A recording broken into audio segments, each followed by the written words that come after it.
Hi everyone, my name is Nicole Diamore Nolan and I am a social worker and the Adolescent Suicide Prevention Grant Coordinator at the Mental Health Association of Monmouth County. Tonight's presentation is called Raising Resilient Teens in Challenging Times. This is brought to you by a partnership between your school district and the Mental Health Association of Monmouth County to bring suicide prevention to your school district. Tonight we're going to talk a little bit about the program that your school district has selected to help keep students safe. Some of you may be aware that this is the Lifelines program that has been used extensively throughout Monmouth County in a partnership between our agencies and local schools, and additionally, one that has been in your school district for a few years now. All right, so let's start with you guys. What are the challenging things that make parenting even more complicated in today's world? I know that specifically now we're parenting through an ongoing global health crisis, but couple that with the things that were going on before, and parenting is really challenging right now. So I want you guys to think of a few things that you feel make parenting more complicated, and hopefully we'll be able to address this throughout the presentation tonight. So other parents who have been in this presentation before have commented on things like vaping, social media, the need for kids to constantly be on their phones, the validation that comes along with social media accounts such as TikTok and Instagram and Facebook. We know that there's an accessibility of drugs and alcohol to teenagers. There's been increased school shootings that has really caused a spike in anxiety for students. There's unrealistic academic expectations, and I know, as a parent in Monmouth County myself, that we have really, really high standards for our kids here, whether it's going to a very well-known college or being the best, football or baseball or any type of athlete or performing artist in this county. We just know that we have really unrealistic expectations for some of these kids, and it creates a grand amount of pressure for them to try and feel like they need to live up to always being the best. Interestingly enough, what other parents have said is that due to the social media nature of raising kids during this time, we don't know our kids' friends as well as we used to, where it used to be, you would go out into the street and the kids would be playing and you would meet the parents. Now our kids are meeting friends online, or they're meeting friends in school and they're coordinating the play dates or going out on the weekends on their own phone. So sometimes we don't get to know our kids' friends' families the way that we used to. And there's a prevalence of suicide in peer groups and online, and we know this. We know this, that the media has had some very, graphic depictions of suicide in the media in the past couple of years. We've had shows like 13 Reasons Why that has really, tried to address the stigma that's associated with suicide and those who struggle with suicidal ideation and self-harming. So we know this is a topic that our kids are talking about, and we really can't shy away from it because, as you'll hear me say tonight, the most underutilized resource in suicide prevention, especially with kids, are our teens, or our students in our school buildings. They know more than what's going on with their friends than any of us can even speculate. So engaging them and getting a real temperature with them on what is going on in our culture and the climate of your school is critical to any prevention that we do. Suicide or drug and alcohol abuse or any type of prevention that we try to seek out, in mental health. So what do we want to tell you tonight? And I want to move on to my next slide just quickly and see, why do we talk about youth suicide? We teach our kids about seatbelt safety. We teach them to stop, drop, and roll in cases of fires, the dangers of drug and alcohol use, about safe sex practices. And we never ever bring up that the second leading cause of death in our youth is suicide. I don't know about you guys, but I was driving along the Parkway recently this week, and I know that it's teen driving awareness, and they said, the number one cause of death for our teens is car accidents. And, let's make sure they're aware and they're not texting and they're not driving, and that's a preventable, death. And then you move to the second leading cause of death, and that's suicide. And I feel like, you have these two that are both preventable, both require a lot of education, but it's something that we can do. And I feel like that gives us a little bit of control back. Like we can really do things in our communities to keep our heads up as to the risk factors, the warning signs, knowing where and when and how to get help. The person who gave this quote on the slide is somebody that I know, and what he used to say all the time was, when you'd go out at night and you would leave your kids with the babysitter, you would have the list of the dentist or the pediatrician, but never once did he think to have a mental health practitioner on that list. Less so for the babysitter to figure out, but realistically, if he had a crisis with one of his kids, he wouldn't know even where to turn. He could automatically go to a list of pediatricians that he knows in the area because everybody talks about that. But nobody was really talking about what to do if your kid went through a mental health crisis. So what we want to do for you guys tonight is to answer some common questions related to suicide, especially as it relates to teens. And the first one we always get is, why are we talking to kids directly about suicide? Can't that idea, be planted in their heads if we bring it up? Why would we even, put them at risk to start thinking about it if they weren't thinking about it before? And what all of the research related to suicidal ideation says is that talking about suicide doesn't plant the idea. It in fact does the opposite. It allows for kids to reach out and reach for that support and can actually decrease the suicidal ideation in their mind. We build up these problems to seem unsolvable. That's one of the characteristics of suicide. And when we talk to somebody, just like when we have anxiety, the problem starts to kind of fade away a little bit. Maybe this isn't so bad. Maybe I'm not so alone. Maybe there are things that I can do. So I want you guys to know that when we go in and we talk to your kids in these lessons that I'll talk about in a little bit, what they look like, it's less about suicide specifically, but more so around this best practice concept of seeking help and reaching out for help and knowing what to do when you're worried about yourself, or knowing what to do when you're worried about a friend, so that nobody ever has to live with the guilt of never having had said something and losing a friend to suicide. Another common question that we get is talking about suicide just a way for somebody to get attention? And whenever I go out and I do this training, I like to ask a question back. If somebody needs to talk about ending their life to get attention, what is it that we're doing to give that person the attention that they need? At a bare minimum, it's a breakdown in communication. If somebody doesn't have the ability to express what it is that they need, that they feel like they need to say that they need to take their own life in order for a problem to get better, we need to give them better problem-solving skills. We need to help that child or even that adult figure out that we don't need to say that we want to die in order to fix this situation. So it's never that somebody's just doing it to get attention. At bare minimum, it's a breakdown in communication styles. And, sometimes somebody is thinking about dying.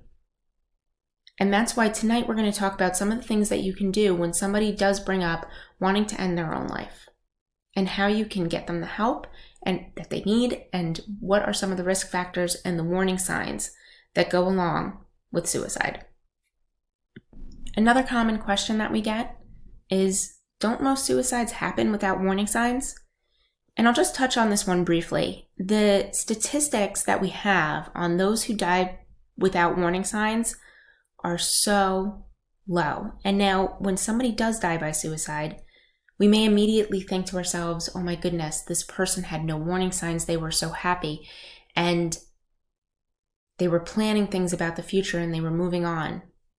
But as people start to go through the grief process, and as we've gone through some, forensic studies after somebody has passed, what we have found is that there were warning signs. And either we missed them or we didn't recognize them, or the person who passed maybe did a really good job at convincing us that we didn't need to worry about those warning signs.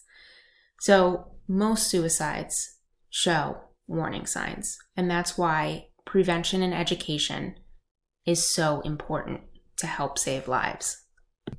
All right, so my final common question that I'm going to get right into some content with you guys is, what puts a youth at risk for suicide? And here's some of the things that other parents who have taken this presentation have told us. Drug or alcohol use, mental illness, depression, anxiety, breakups, family dysfunction, and low self-esteem. Those are the common reactions that we get from parents when we ask them what may make somebody at risk for suicide. So as we move through the content, I just want to let you know that with the Lifelines Suicide Prevention Program, we use the depiction of a stoplight. So your red stop immediately, you know that you need to put on the brakes, you need to get somebody else involved, you need to recognize these things, and you realize that they should make you stop, are our warning signs. Yellow, which brings us to a caution, are our risk factors. These are the things that may cause somebody to be at an elevated risk for suicide, but it doesn't automatically mean that they're going to be suicidal. Green are our protective factors. These are these nice, cushy barriers that we can build up for our kids to prevent them from having either risk factors or even further warning signs for suicide. We'll also talk about some of the protective factors that you can do as parents with your kids later on in this presentation. Okay, so let's talk about some risk factors. These are the behavioral, emotional, and or environmental factors that can increase the risk that someone is vulnerable to suicide. These are things like a family history of suicide, emotional problems including depression and anxiety, potential substance abuse. A big one is access to means. We know that this elevates somebody's suicidal risk immediately by having access to a means in which they plan to take their life. A previous attempt at suicide, and exposure to death. What people usually don't know is that most suicide contagions are started by what we call an index death. And what this means is it doesn't necessarily need to be a suicide death to start a suicide contagion. It's an exposure to any death, any trauma that comes from a loss.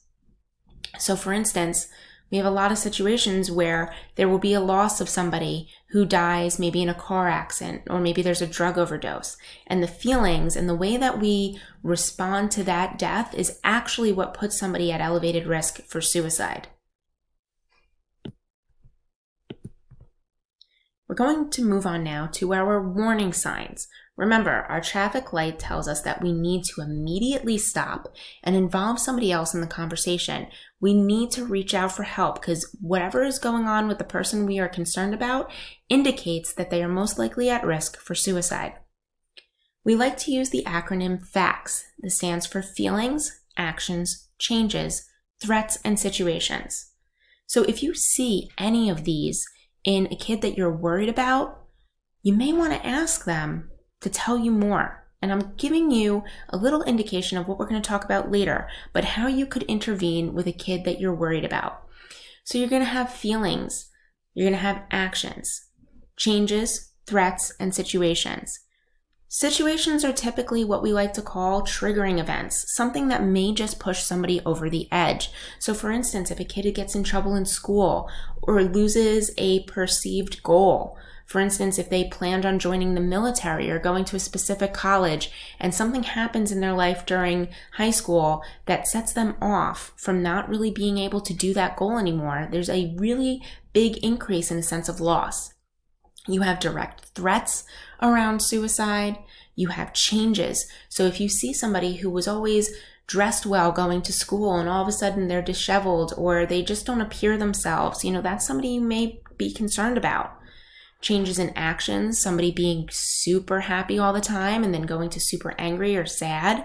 And it goes the opposite way too. I think a lot of people focus on people going towards those negative emotions, but sometimes a negative emotion moving towards a positive, so moving from anger to happiness, can also indicate that somebody has thought about ending their life. And then of course we have the feelings that we've talked about earlier that are associated with those who struggle with suicidal ideation.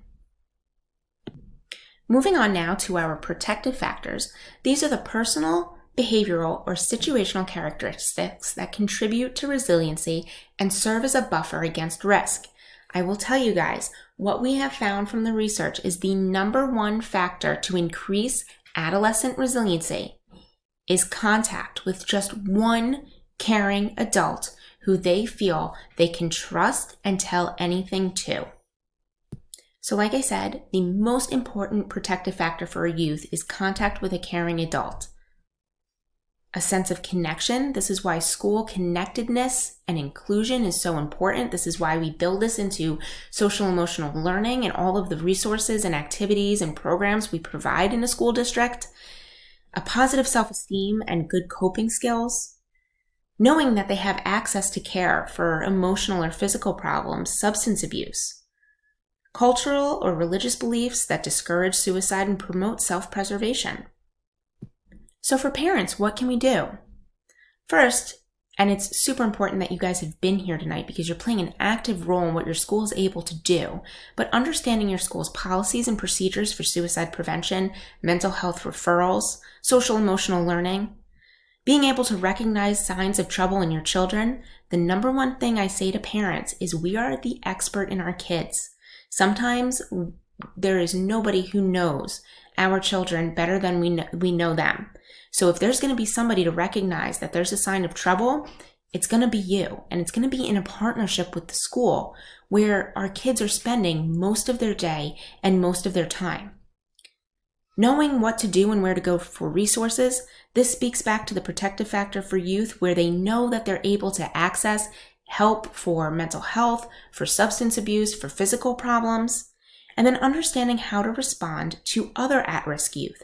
So if you have your child who comes to you and says that they're worried about a friend, knowing that you're going to help them help their friend. What you want to do is teach your children that it's okay to ask for help. Give your kids the permission to talk about traumatic events like suicide or other things that are going on in our culture, current events.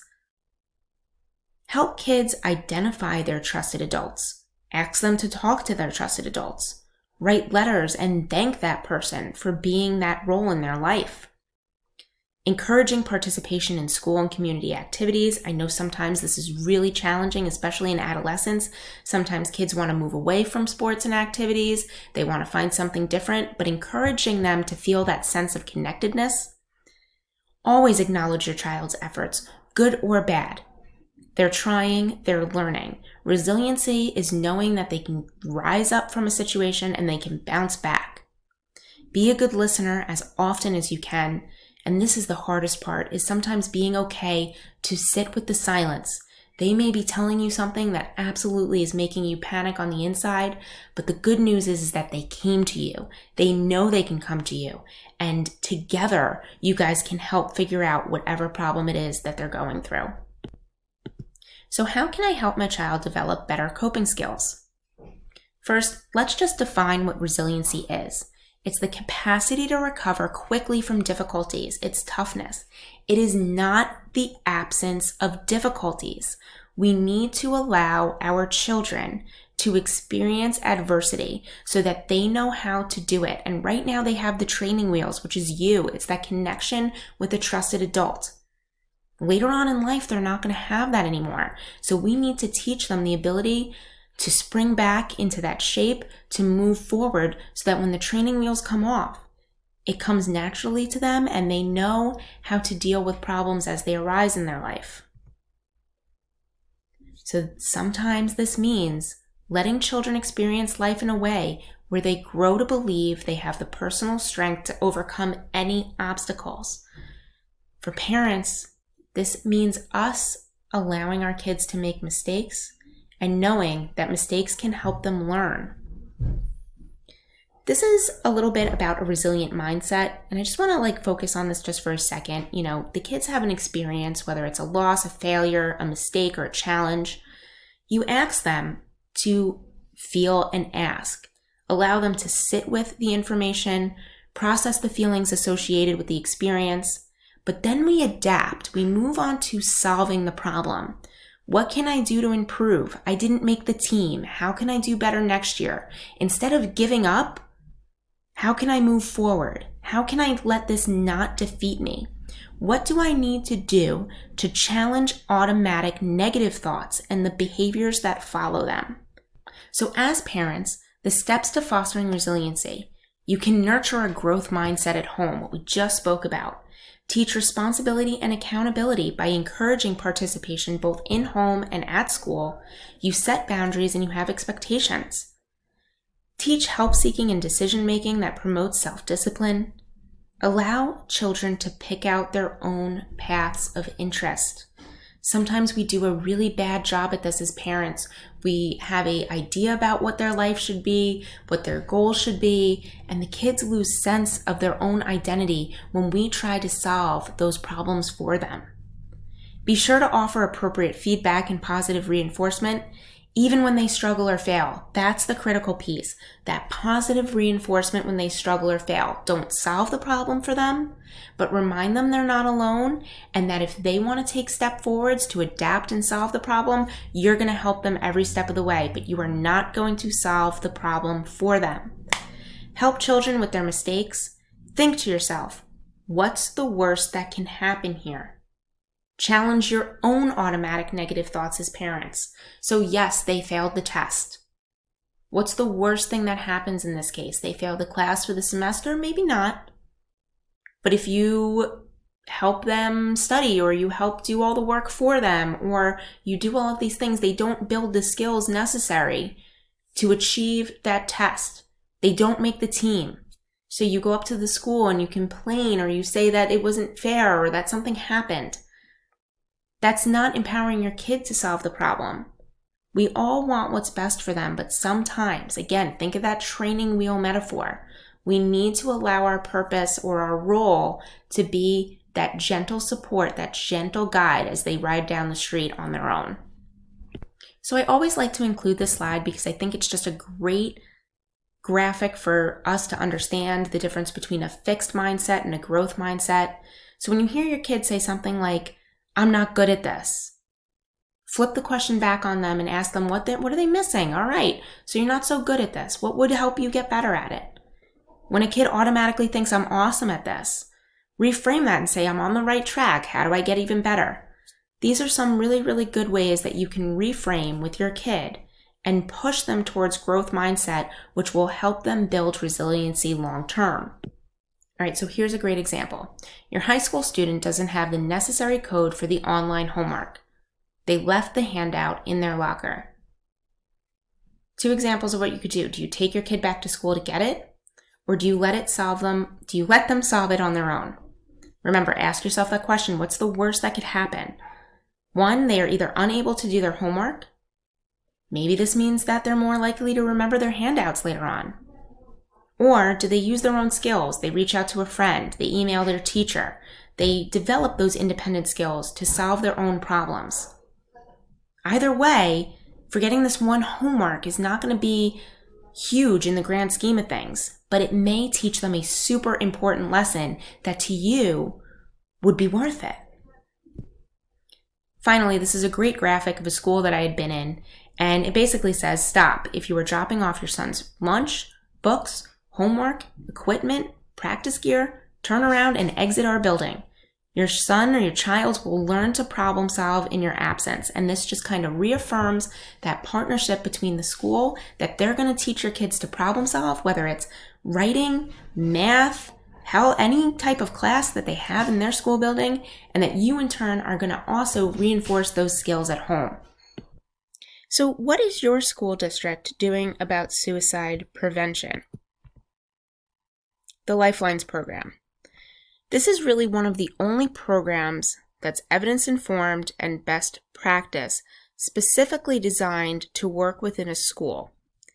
Its overall goal is to develop the school-based expertise and utilize the supports that it already has in place, and allow those supports to respond to the problem of adolescent suicidal behavior.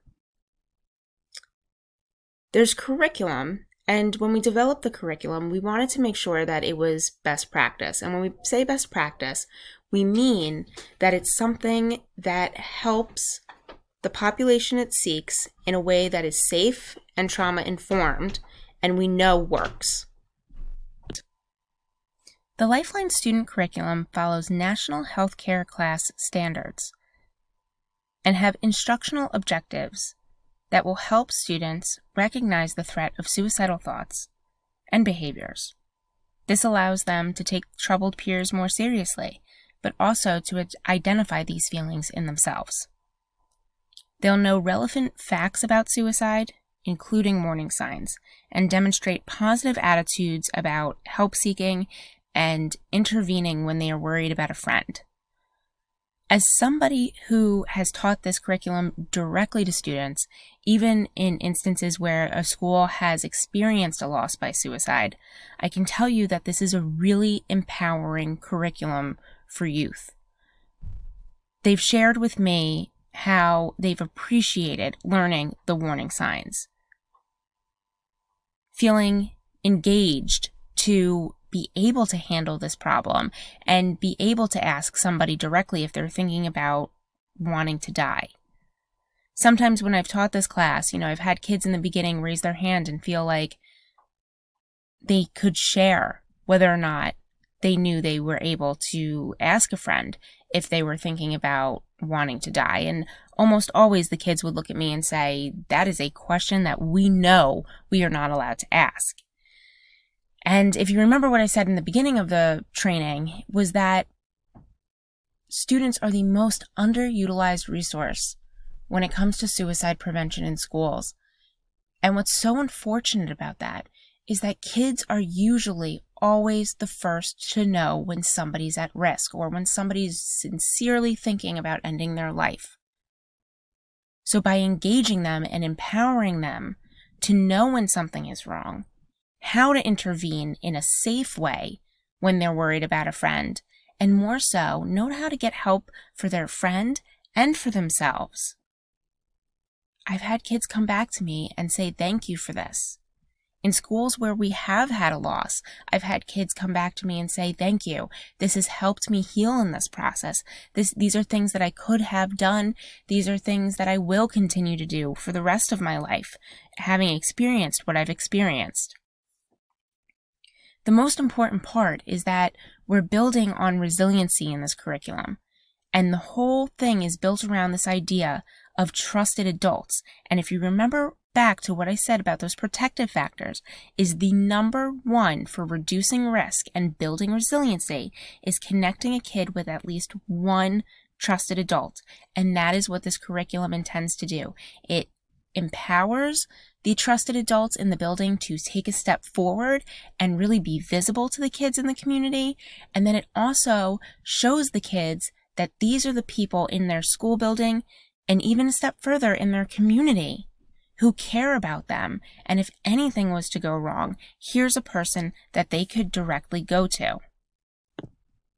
So now that you know a little bit about the Lifelines curriculum and just a small piece of the really expansive work that your school district has done with the Mental Health Association of Monmouth County and with the Lifelines programs to instill best practices into all aspects of suicide prevention, intervention, and postvention for your school district, I want to talk to you about how, as parents, you can talk to your child about suicide. Ask your kids directly what they think or feel about suicide. There's a lot of shows out nowadays that can help you bring up this topic. Or if you know your kid is reading something that has some questionable material, use that as an open door to talk to your kids and see what they think or feel. You don't have to wait until somebody dies or there's a crisis to talk proactively or to be preventive about suicide and letting your kids know that you're there for them. Even if you're not worried about your own kids, if you're worried about your child's friend, or you just want to let them know that this is a conversation that you're comfortable having with them. Be ready to really listen to the answer. And what this means is sometimes it's hard for us to sit in that silence. But asking our kids, letting them sit with us, listening to them, and not making suggestions or recommendations right away, really validating what it is that they think and feel. Don't disagree with them or minimize what they tell you.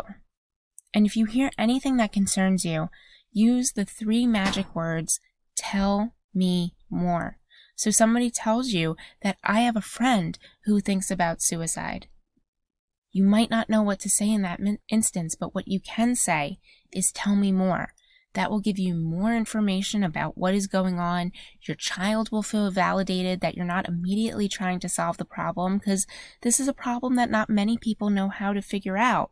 But together, they're bringing something to you, and you are being trusted by them to move forward and figure out a solution.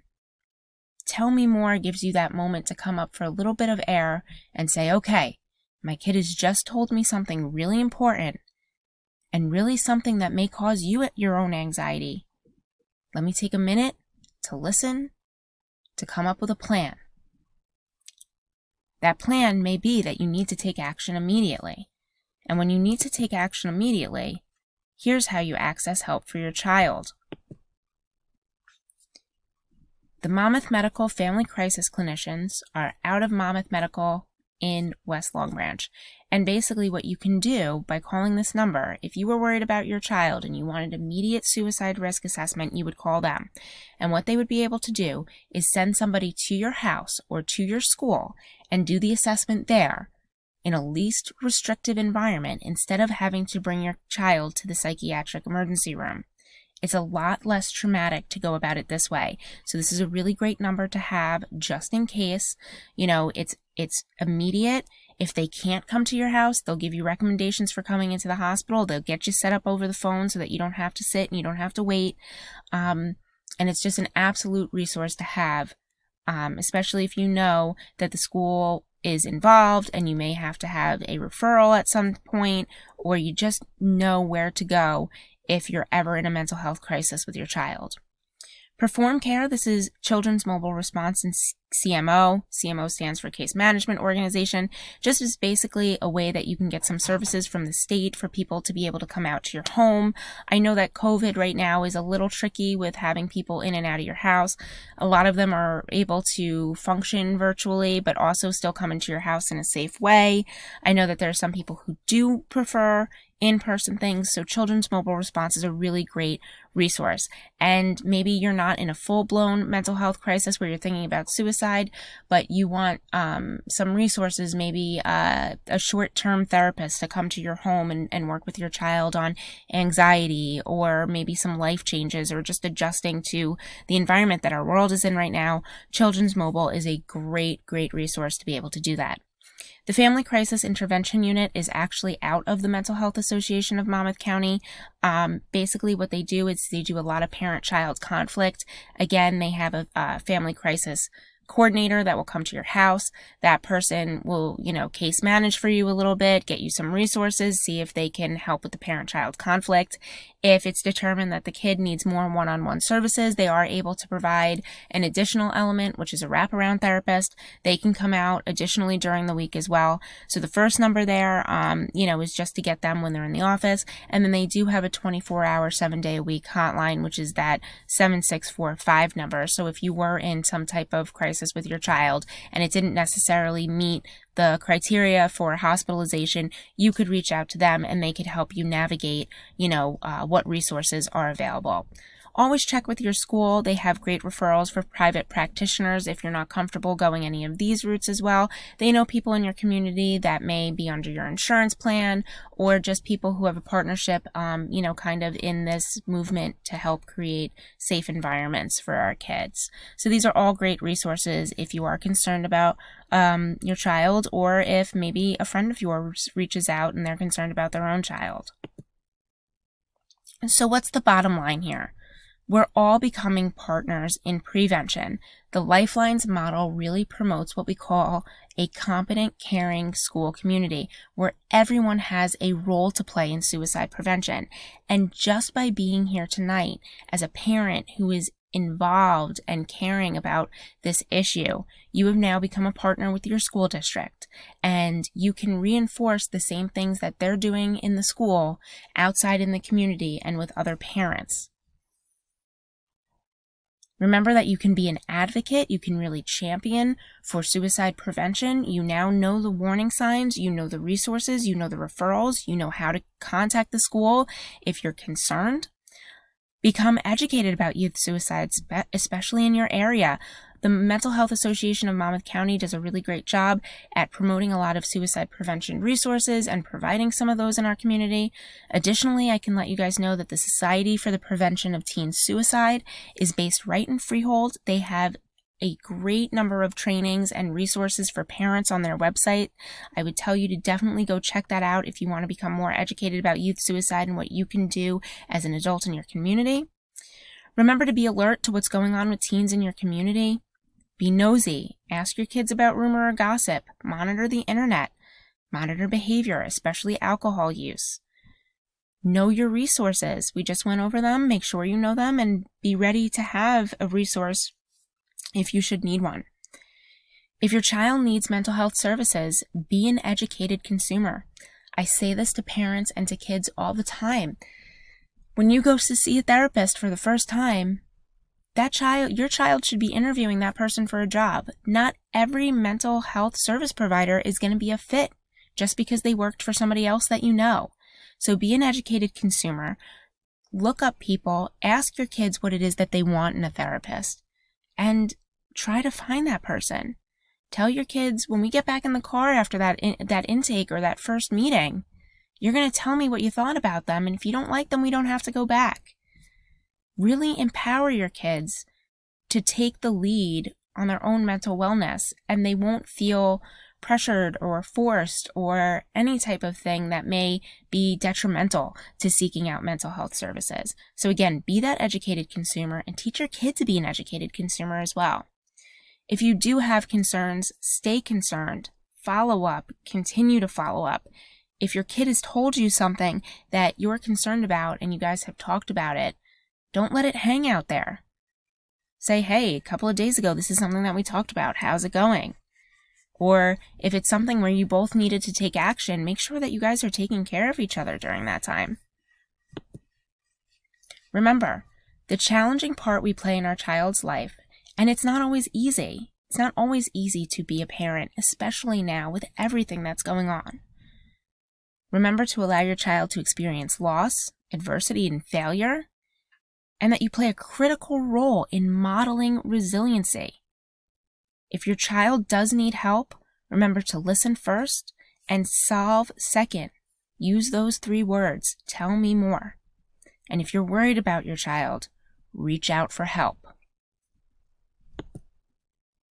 I want to thank you for watching our parent presentation, for learning more about the Lifelines prevention model and what's going on in your school district.